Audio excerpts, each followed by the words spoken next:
Once upon a time, deep in the heart of the rainforest, there was a capybara named Cappy. Cappy was well loved by all the animals for his gentle nature and big-hearted laughs. His glossy brown fur and curious eyes made him a friend to everyone, and no day was ever boring when Cappy was around. One humid afternoon, the sun dipped behind the clouds, casting eerie shadows across the swamp. Cappy and his friends, Benny the blue macaw, Luna the jaguar cub, and Tito the turtle, gathered near the ancient hollow tree to play hide and seek. The air buzzed with the songs of insects, and the thick canopy above seemed to whisper secrets. "I'll count first," Benny chirped, flapping his wings. His sapphire feathers shimmered, catching the light that sneaked through the leaves. Cappy grinned, exposing his square teeth. "Better not peek, Benny."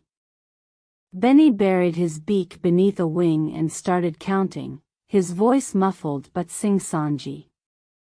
1, 2, 3. Luna bounded off silently, her dark spots melting into the shadows. Tito, not one for speed, slid slowly into a patch of thick ferns.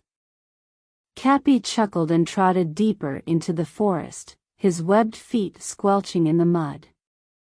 As he hurried, Cappy noticed a narrow path he hadn't seen before, half hidden by moss and vines.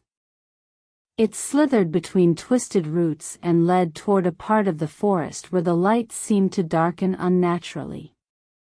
Curiosity prickled at him. 10. "Ready or not, here I come." Benny's voice echoed distantly. Without thinking, Cappy scampered down the path, his paws slipping on wet leaves. The air grew heavier, filled with the scent of stagnant water and something sour, like fruit gone bad. He finally stopped in a small, shadowy clearing dominated by a massive banyan tree. Its roots snaked across the ground like fingers, and its trunk was split wide open, a hollow dark mouth inviting him in. Perfect hiding spot, Cappy thought, scurrying into the hollow. Inside, the air was cooler, but a shiver raced down his spine. The floor was scattered with leaves and small bones, too many bones for Cappy's liking. He squeezed further in, his sides brushing rough bark. The shadows seemed to ripple, whispering softly, but Cappy told himself it was just the wind. Still, his heartbeat thudded in his ears. Minutes passed. Cappy strained to hear Benny's calls but heard nothing except the rustle of leaves and a faint, wet slithering sound. Scritch. Scratch. Scritch. Cappy's ears twitched. "Be Benny?" "Luna," he called, his voice wavering. The darkness swallowed his words. Then, from deep within the tree, something moved. Eyes, tiny and glistening, blinked open, dozens of them, gleaming like wet pebbles. A chorus of hissing breaths rose, soft and hungry. Cappy bolted, claws scraping bark. He burst out of the hollow, gasping, and raced back down the path. The trees seemed to lean in, branches clawing at his fur. When he finally stumbled back into the familiar part of the forest, Cappy collapsed, sides heaving. "There you are."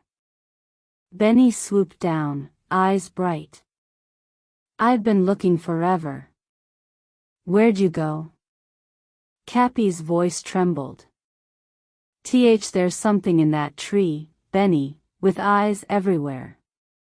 Benny cocked his head. "Tree? What tree?" Cappy turned, but the path he'd taken was gone, swallowed by undergrowth. Only the regular trees stood there, innocent and sun-dappled. His heart pounded.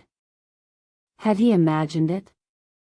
Luna and Tito emerged, curious and unbothered. Cappy hesitated, heat creeping to his cheeks. He couldn't admit he was scared of a tree that didn't even exist. "Never mind," he mumbled. "Just a weird shadow, I guess." The others laughed, and soon they were off again, Luna's tail flicking and Benny's wings cutting through the air. But Cappy couldn't shake the chill that clung to him, nor the feeling of eyes still watching from the shadows. That night, Cappy lay in his den, listening to the crickets and the distant calls of night birds. His eyes drooped, but sleep wouldn't come. Every time he closed them, he saw those glistening eyes, rows upon rows, blinking in the dark. A breeze sighed through the forest, carrying the faint scent of rot. Cappy's nose twitched. He sat up, ears perked. The whisper came again, soft and cloying. "Come back, Cappy." His blood ran cold. It was a trick of the wind. It had to be.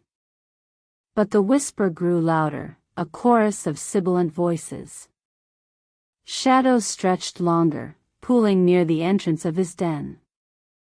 The vines outside rustled, slithering like snakes. Cappy squeezed his eyes shut, heart hammering.